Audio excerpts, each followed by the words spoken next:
Hi guys, ako nga pala si Doc. Doktor ako pero parang hindi. Kaya kayo nang bahala kung maniniwala kayo sa akin o hindi.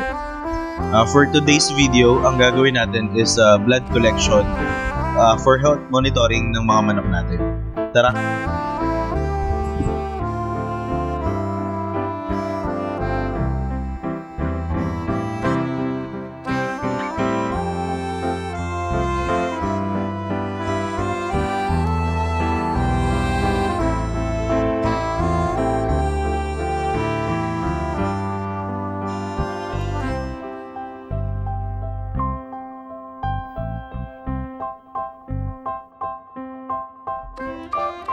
So for blood collection, ito yung mga kailangan natin.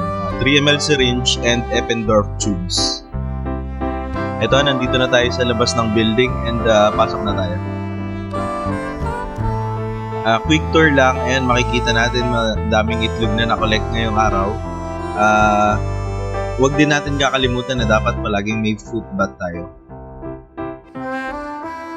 Quick information lang sa building na to.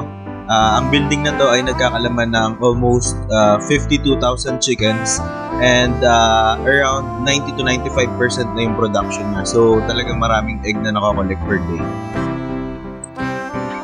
So mapapansin natin dito na merong machine na maraming buttons. Ang tawag dito ay Viper.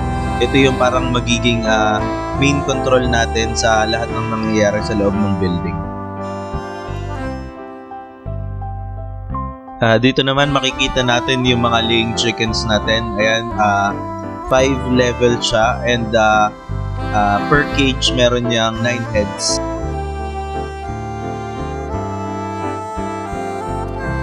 Dito magsa-start na tayo mag-prepare for blood collection. Kailangan natin ng katulong para mas madaling mag-collect ng manok. And yung manok na kukuha natin is randomly selected dapat para maging representative siya ng buong building. Approximately around 30 to 40 samples yung i-collect natin para sa health monitoring.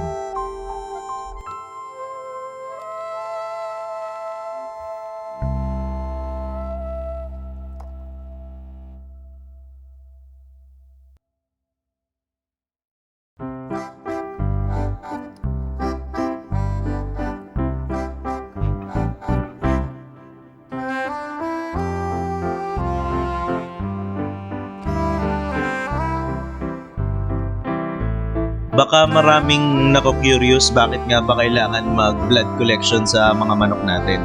Maraming pwedeng dahilan kung bakit tayo magba-blood collection sa mga manok natin. Una, pwedeng sa tulad nga ng gagawin ko ngayon for health monitoring para malaman kung healthy ba yung mga chickens natin.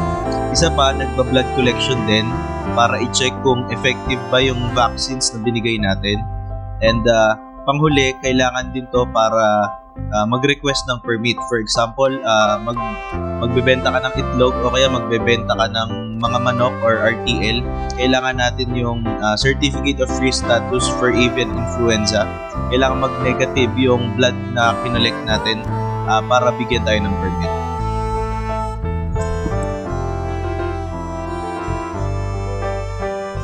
So ito, quick tour tayo sa loob ng building and tapos na tayo mag-collect ng blood. Ayan yung na-collect nating blood and hindi ko na pinakita ang lahat sa video, pero ayun, tapos na tayo mag-collect ng blood and after this, i-send na natin sa lab for testing.